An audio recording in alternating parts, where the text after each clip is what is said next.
E aí galera, bem-vindo a mais um vídeo aqui no meu canal do YouTube, dessa vez com o Igor, da Fórmula 1600 no Brasil. Eu acho que essa entrevista ela vai ficar um pouco longa, então devo quebrar ela em 3 partes, em 3 episódios. Nesse primeiro episódio, vamos falar primeiro sobre a história da categoria, como ela começou, sobre o carro e por fim a gente fala como eles podem participar, o que eles precisam e tudo mais. Então vou deixar essa primeira parte com você, contando aí um pouquinho sobre como surgiu essa categoria. Obrigado pelo convite, é um prazer. A gente falar da 1600 é muito legal, porque essa divulgação desse espaço ajuda com que outras pessoas que sempre sonharam em participar de campeonatos de carro de corrida possam ter a oportunidade de conhecer uma categoria que efetivamente é acessível a um público grande, né? E foi assim, lá atrás, assistindo vídeos e conteúdos dessa categoria que eu entrei na categoria em 2016.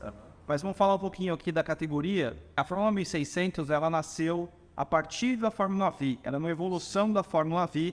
Lá por volta de 2011, 2012, a Fórmula V tinha retornado. A Fórmula V é aquela antiga que teve Emerson Fittipaldi, Wilson Fittipaldi, depois Nelson Piquet na Fórmula Super V. Na época, era a porta de entrada para o automobilismo, né? E isso levou todos eles depois para a Europa e para as carreiras de sucesso que eles tiveram. Então aí, nos anos 2011, 2012, a Fórmula V retomou um carro novo, uma concepção nova, mas trazendo componentes ainda dos carros daquela época. Como, por exemplo, a suspensão dianteira do Fusca, o motor do Fusca, a água e várias partes do freio e tudo mais, que a gente depois vai explicar um pouquinho mais em detalhes. E a partir disso a categoria começou, só que com a falta de peças do motor a ar e com as constantes quebras, uma parte da categoria, uma parte dos pilotos se juntou para substituir essa motorização e passar por uma motorização a água. E na época se optou pelo motor Ford Zetec Vulcan 1.6, que era um motor de muita boa performance, de fácil manutenção, pouca quebra, e aí se optou por fazer essa troca. E aí, gradualmente, no ano 2014, os carros foram migrando do motor a ar para o motor a água.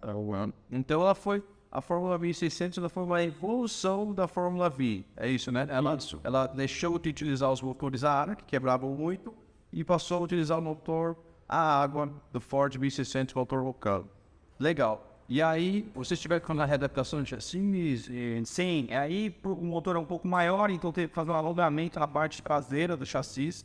Então, depois ali do nosso cockpit, uma pequena extensão e algumas adaptações para poder colocar o radiador, né, e outros apetrechos. Então, o carro anteriormente não tinha o side pod, que é aquela carenagem lateral, onde a gente esconde ali o radiador, né?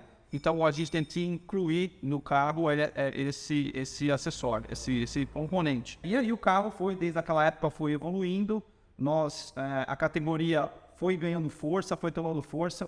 É a categoria que alinhou mais carros, o recorde da América Latina, com mais de 32 carros alinhados. Ele não é Fórmula 1600, só Fórmula 1600. Nossa. Depois, em outros anos, a gente chegou a ter grids até de 35, mas aí em oportunidades onde outras categorias de Fórmula alinharam junto com a gente. Então, no Brasil, correu 30 pilotos. 32 pilotos. É o recorde para a prova que foi preliminar da Fórmula 3. E ano foi 96. Não, desculpa. 2016. Estou voltando no tempo que estou entregando a guitarra. Quando eu sou a Fórmula V, 2016.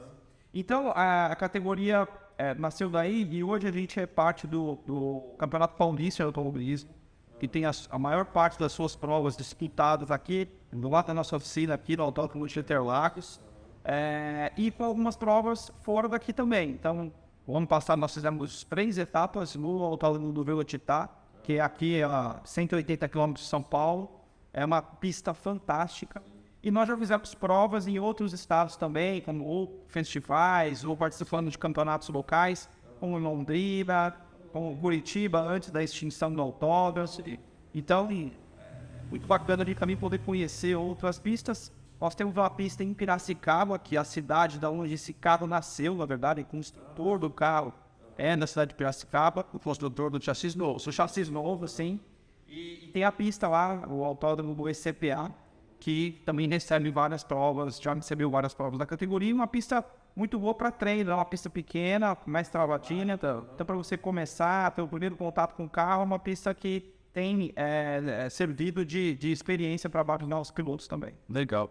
Bom, acho que isso é a história já completamos. Agora vamos falar um pouco mais da Fórmula 1600 em tempos atuais. 2022. Quantas pessoas teve no grid? Quantos pilotos? Quantas etapas? Quais foram os autódromos que escolheram? Nós chegamos a ter grids de 28 carros, 28 É bastante. é bastante, e nós competimos em Interlagos e no Autódromo de Velocitar. Então foram 3 etapas no Velocitar, sendo que uma delas foi uma rodada dupla. Então a gente, normalmente, nosso final de semana ele é formado por 2 corridas, 2 treinos à sexta, uma classificação no sábado de manhã, uma corrida no sábado à tarde e uma outra corrida no domingo de manhã. E quando a gente faz rodadas duplas, o que a gente faz? E isso veio muito depois, durante a pandemia, nós ficamos muitos meses com o autódromo fechado. Para cumprir o calendário do campeonato, que eram 10 etapas, a gente criou a rodada dupla. Então, nós fazemos 2 treinos na sexta, a classificação na sexta no final da tarde, e aí 2 corridas no sábado, uma de manhã ou à tarde, e 2 corridas no domingo também, uma bem cedinha, outra por volta da hora do meio-dia. Quantas etapas que você total?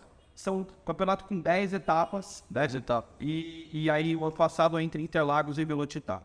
Legal.